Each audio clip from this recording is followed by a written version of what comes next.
When I put my hand in here, I can get it in, but I can't get it out as long as I have the worry. But if I let it go, I get my hand out. But when I go in there, I can't. You can't have a positive life with a negative mindset. God's trying to make you live your life through faith. If faith and fear tolerated is faith contaminated. So if you want your life to be positive and your mindset is negative, you're never going to be able to pull that off. So you got to say, wait a minute, I've got to think about what I'm thinking about, and I'm not going to overthink it. Trust in the Lord with all your heart, because with God before you, who can be against you? So when we grab it and grab our thoughts and say, I'm not going to overthink it, I'm going to trust the Lord. This whole book of the Bible, all 66 books, is a detailed instruction of how to control your mind and to not overthink. Life's too short for you to be upset. My point is that sometimes past experiences, past education can scar you, and you will take out that God factor, which can do exceedingly abundantly above. Come on, somebody. All you could ever ask, think, or imagine. If you're watching online, you don't have the Faith Church app. The app is amazing, especially if you get the notifications and turn those on. The reason why is this week, every day, I'm going to send out a scripture saying this is what Jesus did on Monday. This is what Jesus did on Tuesday. This is what Jesus did on Wednesday. How many of y'all be interested in that? So if you have the app, make sure you have the notifications on, because you'd hate to be like, man, what did God do yesterday? Come on now, right? And so we want that. It's going to be great. And then, regular Tuesday night service. And then, of course, Good Friday is the time where we come every week, every year, and receive communion together. The service lasts about an hour. I'll be here in Florida and then St. Louis on the weekend, and I kind of flip those back and forth, and it's been great. It's been a good week. How many of y'all had a good week? Yeah. If you didn't have a good week, just raise up your left hand so we don't know who to pray for.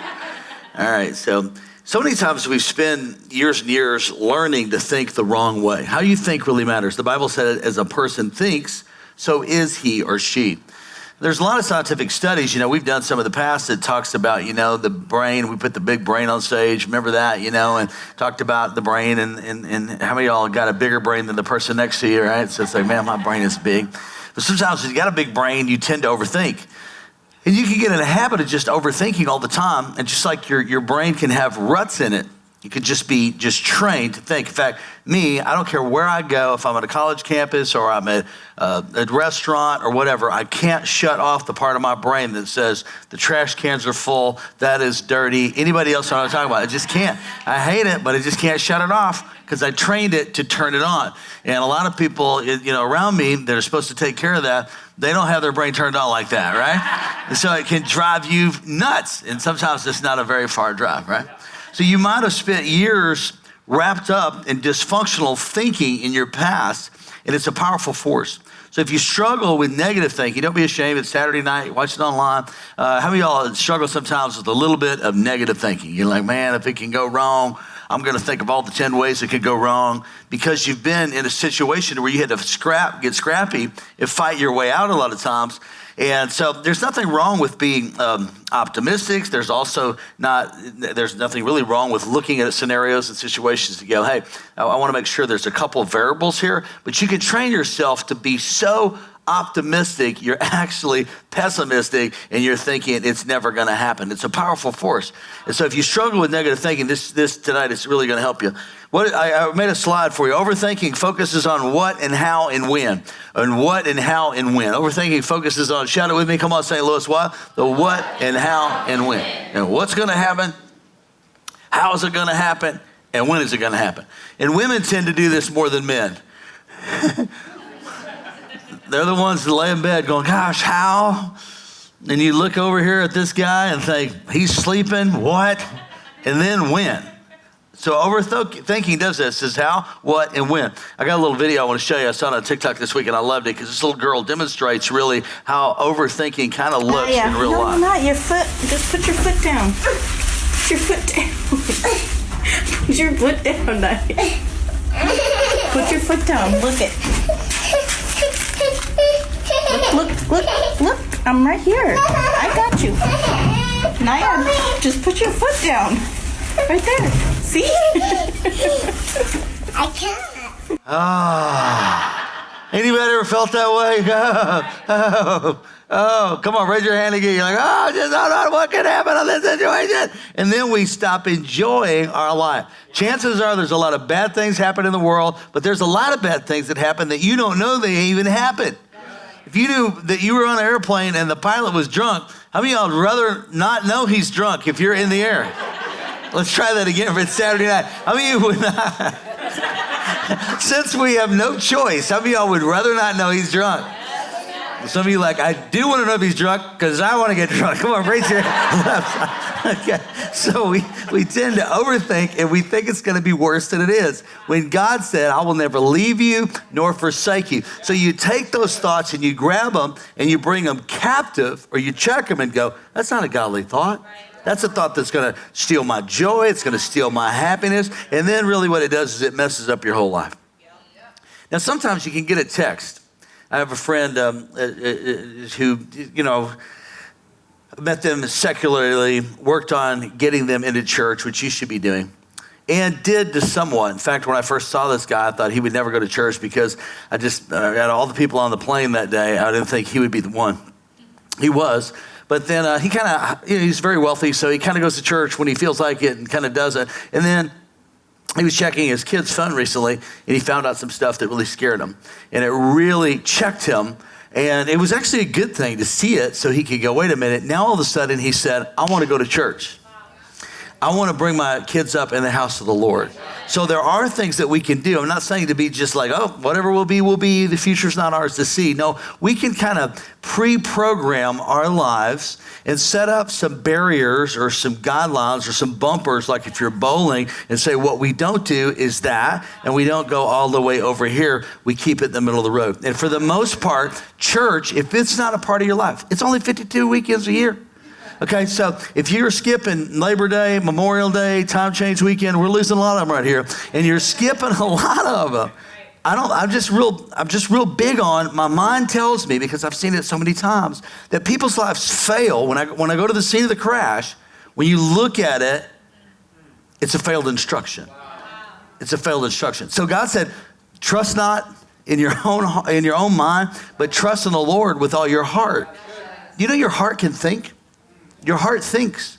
In fact, I want to go here, Mark 4, verse 24. It says, be careful what you are hearing, for the measure of thought, everybody shout thought. Come on, St. Louis, don't leave me hanging here. What? Thought, the measure of thought or study you give to the truth you hear will be the measure or virtue of knowledge that comes back to you, and more besides will be given to you who hear. So we hear something, and then when we hear it, we get a thought. In fact, Twitter, I'm not on Twitter anymore, but remember when Twitter was a big deal? I suppose it's still there. I'm still on it, but I'm not really on it. People post for me different statements that I say. Okay, so I don't know what's going on out there. But what Twitter started out in is somebody had a thought, and they would put their thought out there, and they would shoot that thought out to you, and then you would grab their thought, and you would start thinking about what they were thinking about. And then you would comment on what they were thinking about. This is happening in media today, in the news today. So with the amount of hearing or thought that you're grabbing, that is how depressed you're going to be or how happy you're going to be. So if you're thinking the whole world is bad, you're going to have a bad life. You cannot have, you ought to write this down. This will be something they'll put on Twitter for you. You'll see it, and they'll say, I said it. And it's true. I said it. I didn't post it, but I said it. You can't have a positive life with a negative mindset. So if you want your life to be positive and your mindset is negative, you're never going to be able to pull that off. So you got to say, wait a minute, I've got to think about what I'm thinking about, and I'm not going to overthink it. Wow. Overthink it. Everybody shout, don't overthink it. You're going to ask her out? Don't overthink it. Just go out. Don't go, I got to have a car. It's got to be a red car. It's got to be a clean car. I got to get my hair cut. These are all things that might be good. But don't overthink it. Go ask before somebody else asks, and then you're out there alone. I'm gonna get depressing people here right now. Just shoot. Remember, that just came up in my mind. Remember the Jim Carrey movie where he came up and his tooth was chipped and his hair was down, and he went up to the hot girl ride and he asked her out, and she said, what did she say? It was like 1 in a million. What, 1 in a million chance? And she said, so you're saying there's a chance. He wasn't overthinking. So you need to be looking at the situation going, oh, so you're saying there's a chance. Because with God before you, who can be against you? So when we grab it and grab our thoughts and say, I'm not going to overthink it, I'm going to trust the Lord. This week, I was preaching at Highlands College, and it's really pretty amazing what all God has done there. And all these students, almost 800 students, and it's mind-boggling what Chris Hodges and the team have done there. And I was talking to him and thinking about how we overthink situations.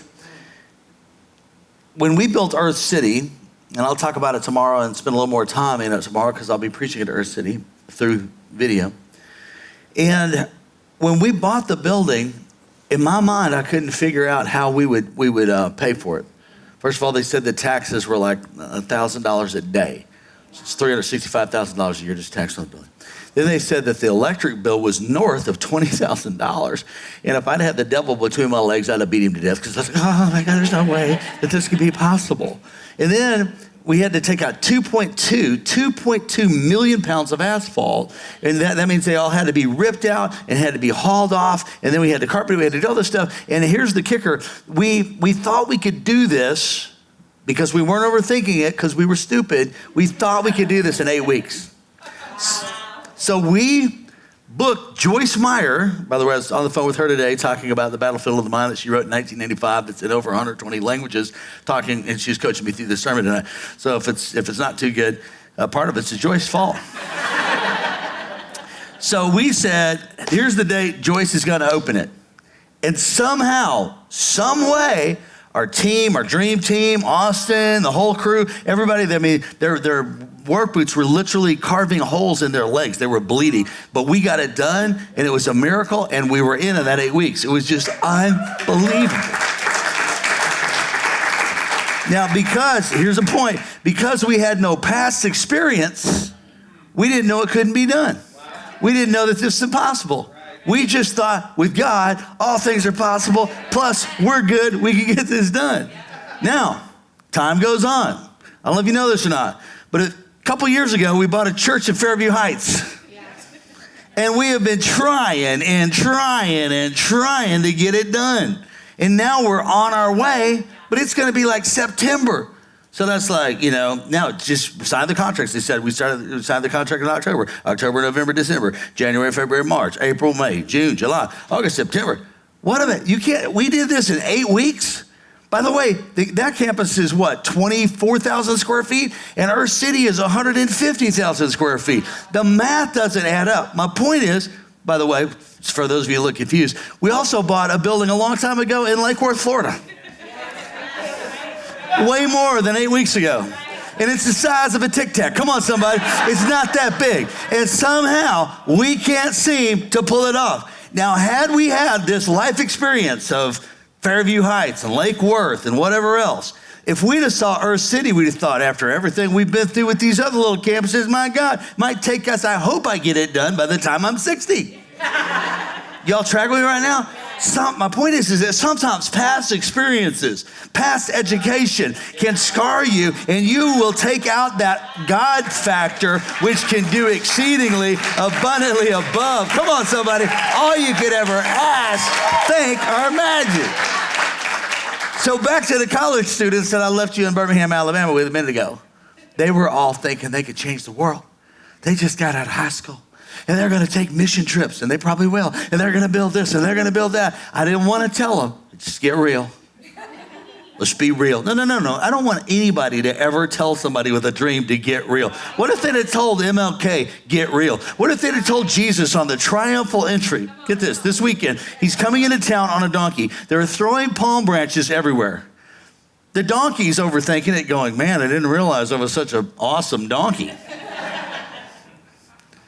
It had nothing to do with the donkey. Jesus is riding on the donkey, and they're celebrating the King of Kings and the Lord of Lords. But back in his mind, he's got to be thinking, Friday's going to be a bad day. That's when they're going to kill me. So on Sunday, everybody's celebrating, throwing palm branches everywhere. But he didn't overthink it. He did it at the one moment he did say, remember this? You've said this, that maybe you saw a meal that was bad. And you said, God, if there's any other way, let this cup pass for me. He said, Father, if there's any other way, let this cup pass from me, but not my will, but thy will be done. And thank God we'll celebrate this Good Friday where Jesus presented his body, his mind, his spirit. He went to hell. Come on, somebody. And we're celebrating today. Don't overthink it. Let's go to Proverbs 14, verse 30. St. Louis, you follow me here? It says, a calm and undisturbed mind, this is the Amplified Bible, and heart, a calm, undisturbed mind and heart are the life and health of the body. But, everybody shout, but. Shout it real big. What? But. Look at your neighbor and shout, get your big butt out of the way. Come on, tell us, that was a big butt, right? But envy, jealousy, wrath, it's like rottenness to the bones. When God was writing this, there was no Instagram to see that your friend got a nice car and you didn't. To see that they went to Fiji and you didn't. So girls are looking at other girls' stuff. She just woke up like this. No, she didn't. They're going on another trip. By the way, girls always want to go out on a trip. And they can be like, it's Tuesday. It's been such a hard week. We're 2 days into this. How hard could it have been? It's been bad. We need to go out. And then we need to go out on a trip. And then we need to go. They like to go. Come on, raise your hand, ladies. You like to go, okay? But if you're not careful, you can be looking at somebody else's life and it disturbs your mind and your heart because you're looking at what they got and consistently, put it up there, consistently comparing your life to others. I put it there so you can take a screenshot of it if you want it. I know it's there, consistently comparing to others. Because of social media, you lose your health. It causes rottenness to your bones. Because you're not thinking about what you're thinking about. Yep. This whole book of the Bible, all 66 books, is a detailed instruction of how to control your mind and to not overthink. Ruminating, I put that up there too, because ruminating is not resolving a problem. So you just ruminate. I just ruminate over it. I think about it. There's some ruminating cows. They tell me that they eat it. Then it's kind of gross, but Saturday night I'll go for it. They throw it up, and then they eat it again. That's nasty. You ever seen a dog do that? Raise your hand. No. Some of you wouldn't vote never over what I asked. They eat, they spit it up, and then that's it. You say, well, that's sure nasty. Well, that's what you do all the time. You think about a bad thought, I'm casting upon the Lord, then I better chew on it again, because after all, I don't trust God. God, I got some ideas. Hey, you got a pen, God? You got a little bit of time? I think we should talk to God, but we should talk to God in confidence. And here's one of the ways that you can enjoy your life. After you've told God the problem, God, I'm thanking you that you have done it. Because what happens is you tend to think that the redundancy of prayer or the repetition of prayer is going to make God move. And it makes you feel better, but what it really is doing is your spirit man's telling you, thank God again. Not to remind him like, hey, God, you haven't forgot that my rent's $843.26? You're saying, God, I thank you that I know that you're working behind the scenes. And I'm not going to worry about it. I know I'm going to think on what is right, and I'm going to control my mind right now. And God, you meet all of my needs. Does that make sense to you? It keeps your heart calm. Keeps your spirit undisturbed. It keeps you happy. Because life's too short for you to be upset. I got a DM today on Instagram from a woman that goes to our church, and I can't get to all the DMs, but I do sometimes. I'll look at some of them. This one, I just felt led to DM her back because she said that she's X amount of weeks pregnant and it's not feeling right, and she's really worried. And she said, I'm just scared I won't carry it to term. So she goes to the church. I know she is. So I sent a voice text back over the Instagram, and I said, hey, I just feel like the Spirit of the Lord is telling me to tell you to quit worrying about it, because by worrying about it, it's only upsetting the chemistry inside your body. And if you'll just trust in the Lord and rest, you're going to feel better. Check back with me later today or tomorrow. Let me know how that goes. I haven't heard back from her, but I bet tomorrow she's going to tell me, I felt so much better. I started feeling better. Why? Because where the mind goes, the man follows. Where the mind goes, the man follows. Have you ever felt a little tired, said you were tired, somebody looked at you and said you were tired, and asked if maybe something was wrong with you, and by the end of the day, you're like, I think I need to go home. I don't think I'm doing it. And where the mind goes, the man follows. Philippians, let's go there, St. Louis. Philippians 4, verse 8, it says, for the rest, my brethren, whatever is true, whatever is worthy, of reverence, of honorable, seemly, whatever is just, whatever is pure, whatever is lovely, whatever is lovable. That's all, like almost nothing on the news. Whatever is kind, winsome, and gracious, nothing on the news. If there's any virtue or excellency, if there is anything worthy of praise, think on, weigh, and take account of these things. Fix your minds on them. If there's, I mean, that's it. Doesn't that seem right? It's even common sense to you. Like, yep, that makes a lot of sense to me. Because when I'm thinking about this injustice and that injustice, and people are going around so mad. They're literally so mad that they've turned themselves mad. Like, it went nuts. America's full of a bunch of mad, angry people. But thank God for Faith Church, where we come here and say, hey, what we're going to do is we're going to take account and we're going to weigh down our mind on these things. So we're going to fix our minds on whatever is lovely, if there be any virtue, if there be any praise. Hey, listen, God's doing a lot of great things around the world. He's healing people. He's setting people free. We're building churches in the time where they're trying to destroy churches. Listen, we are believers. Who ever heard of an unbelieving believer? We are believers, not doubters. We're blessed and favored and strong and courageous, and the Lord is with us. And He's protecting us.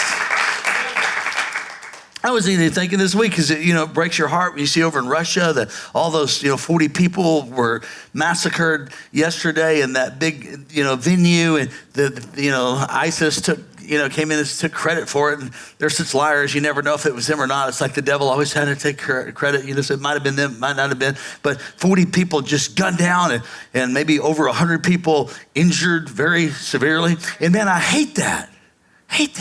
But then I got to thinking about the incident in Lakewood when that terrorist came in there a couple weeks ago, and she had the same kind of rifle, and she didn't hit one person.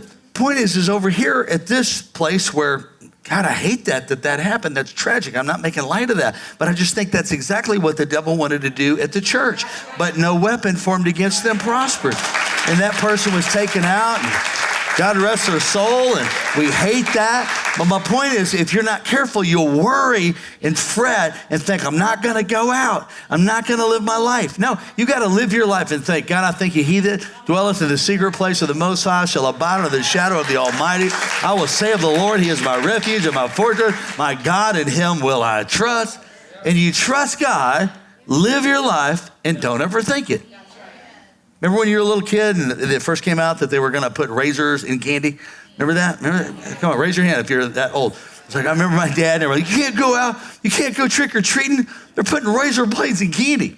You come to find out, it was just my parents trying to pre-eat all my candy prior to the razor blade. So the enemy's always trying to make you live your life in fear.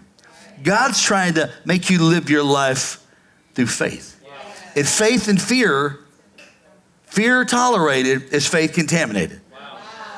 So whatever you tolerate in your life, fear, what it's going to do, it's going to make you, say, preoccupied with perfection. I put that down for you. You're preoccupied with perfection. I would not worry if things were perfect. I wouldn't worry if my husband wasn't stupid. I wouldn't worry if my wife wasn't a spender. I wouldn't worry if my kids were. No, you don't worry, because God said not to worry.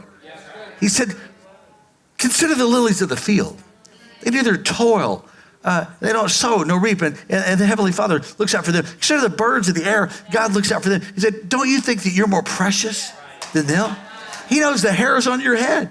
As you lose them, He knows the hairs on your back. Gentlemen, come on, go there. But if you're preoccupied with perfection, what you're doing is you're always looking ahead, and you're asking, what if? What if I do it? Would I fail? For instance, with the Earth City, like I told you, when it came available to buy that building, $21 million building, we've got one campus. I've only been a pastor for like 2 or 3 years. I've got some of the donors who are against it because they want us to stay right there. And I had to go in faith and look ahead instead of saying, well, if I look ahead, what if they leave? By the way, they did. You know what happened when they left? God brought me way more donors. And God took care of me. So you got to stop asking, what if? And you got to say, wait a minute, I'm gonna trust in the Lord, and I'm gonna follow my faith and not my fears. I'm gonna follow my faith and not my fears. Nobody's ever want to hear you. Nobody ever want to hire you. Nobody ever want to marry you. Nobody'd ever, no, somebody's gonna want to marry you. I mean, I watch enough TV to tell you there is somebody for everybody. I've taken enough trips through theme parks to go, he got her, she got him. I just want to tell the church, there's somebody for everybody. I took this down this week. I want to put it on the screen, and it's a little thing that somebody sent me, and I like it. It says, no fear. It says, you will have zero fears, worries, and stresses if you're okay with wherever God puts you and with whomever and doing whatever. When you have conditions on your life, you create fear. I'm okay if my marriage stays intact. I'm okay if I don't lose my house or my job. I'm okay if my kids are okay. You now have reasons to worry. Instead, build your trust in God so you know it'll be okay no matter what. Be at peace, sure that whatever circumstances you walk through, they're temporary. And God has a plan. No fear, no worry, no stress, then God's wins. Isn't that good? I like it. I wanted to screenshot it. Just, you could Instagram it. Make sure you put my name at the bottom. I don't know who I'd stole it from, but I stole it from somebody. So if you're comfortable with whatever, I'm cool with it. My dad used to say, when you decide to stand in faith, you're like, I'm standing no matter what. He said, you won't be standing long. But it's when you're in and out and you're ambivalent that you lose your peace. John 14:27, let's look at it, class. It says, peace, my peace I leave to you. One translation says, I bequeath to you. It's like a reading of the will. I leave with you. I give to you, not as the world gives. I give to you. Let your hearts not be troubled. Neither let them be afraid. Listen, God would have told you to not let your hearts be troubled and not let them be afraid if it was impossible to do. You control the scenario. You control you. Everybody shout that with me. I control me. I control me. One more time. What? I control me. So the devil is controlling your life because he's controlling your thoughts. I had today I saw the Amazon Prime truck driving, and I just kind of put this slide together. It says, Satan offers you wrong thinking to everyone, but we don't have to accept his offer. The Amazon driver in St. Louis at my house always brings to my house my neighbor's packages. No matter how many times I tell them, this is not the address on the mailbox. This isn't the address of the other 5 packages that you just dropped. This address, see this, buddy? That belongs to that other mailbox and up the other driveway. Okay. Next week I'm out of town, I come home, I got 5 packages. 4 packages are the neighbor's and 1 package is mine. This is so common that my neighbor, who I only met one time, at Christmas time, sent me a note and said, thanks for being such a great neighbor and delivering all my packages. So just because it gets delivered to your address doesn't mean the package is for you. So you need to look at the package and go, no, Mr. Devil, you're at the wrong house. I'm not accepting defeat, lack, cancer, debt, stress. No, not today. No, thank you. No, thank you. I'm free. I'm happy. I'm blessed. I'm favored. Come on, man. All right, I'll be done in 2 minutes. Raise your hand if you give me 2 more minutes. That's over an hour worth of teaching right there. 2 Corinthians, this is so good, it's too good not to do. 2 Corinthians chapter 10, verse 3, it says, for though we walk in the flesh as mortal men and women, we are carrying out a spiritual warfare. It sounds kind of hard. According to the flesh, using the weapons of man. For the weapons of our warfare are not physical weapons of flesh and blood. Our weapons are divinely powerful. Everybody shout, divinely powerful. Divinely powerful. For the destruction of fortresses. We are destroying sophisticated arguments and every exalted and proud thing that it sets itself up against the knowledge of God. And we are taking every thought and purpose captive to the obedience of Christ. Being ready to punish every act of disobedience when your obedience as the church is complete. So our weapons are not physical weapons. I wish I could have that weapon and I'd solve this problem. No. You can solve it with your faith if you're not in fear. Just trust the Lord. Say, God, I thank you that you're bringing and working all things together for my good. I thank you, Lord. I don't have to get it. You've already got it for me. I got one, because a lot of times my stuff comes in the area of financial pressure. Anybody ever had financial pressure? Raise your hand if you've had some financial pressure.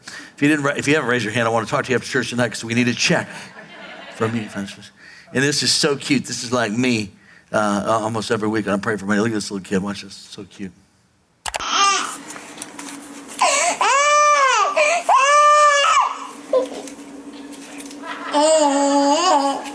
He's screaming, unhappy. They didn't have the audio up, but he was screaming, ah! And then they handed him the money. He said, ha, ha, ha.